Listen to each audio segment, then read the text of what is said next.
ჟინვალის ჰიდროელექტროსადგური 40 წლის გახდა. ჰიდროკომპლექსის იუბილეასთან დაკავშირებით ჯორჯიან უოთერ ენდ ფაუერმა ვეტერანი თანამშრომლების დაჯილდოვების ცერემონია გამართა და წლების განმავლობაში გაწეული თავდადებული შრომისა და პროფესიონალიზმისთვის მადლობის სიგელები გადასცა. დღეს ჟინვალის ჰიდროკომპლექსი 40 წლის იუბილეას აღნიშნავს. ჟინვალის კაშხალისა და ჰიდროელექტროსადგურის მშენებლობა 1985 წელს დასრულდა. აღნიშნული ინფრასტრუქტურა საქართველოსთვის სტრატეგიული მნიშვნელობის არის.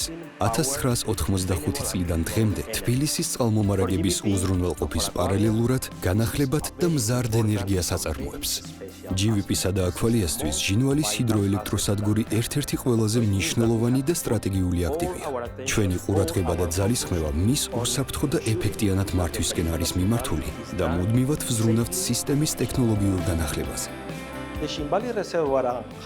ჟინვალის წყალსაცავი და ჰიდროელექტროსადგური თბილისის წყალმომარაგების სტრატეგიული ობიექტია, რომელიც მრავალწლიანი გამოცდილების მქონე დარგის სპეციალისტების ჩართულობით 24 საათიან უწყვეტ რეჟიმში ფუნქციონირებს და მდინარე არაგვიდან მოპოვებულ წყლის რესურსებს მართავს.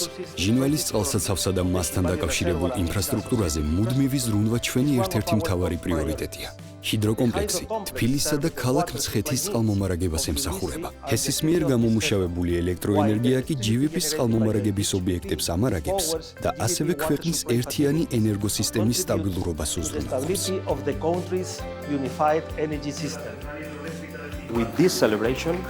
მინდა გულწრფელი მადლობა გადავუხადო ყველა იმ თანამშრომელს, ვინც ყოველდღიურად ზრუნავს ჟინვალის გამართულ ფუნქციონირებაზე. განსაკუთრებული მადლობა იმ ვეტერან თანამშრომლებს, რომლებიც ჰიდროკომპლექსის ამოქმედების დღიდან ერთგულად ემსახურებიან ჟინვალხეს. ჟინვალის ჰიდროკომპლექსი ჩვენი ქვეყნის წყალმომარაგების ფუნდამენტია. წლების განმავლობაში ის მილიონობით ადამიანის ყოველდღიური ცხოვრების შეუცვლელი ნაწილია. ჩვენი მიზანია მისი უსაფრთხო და ეფექტური მართვა, რათა თბილისსა და ქალაქ მცხეთას უწყვეტად მიეწოდებოდეს მაღალი ხარისხის სასმელი წყალი.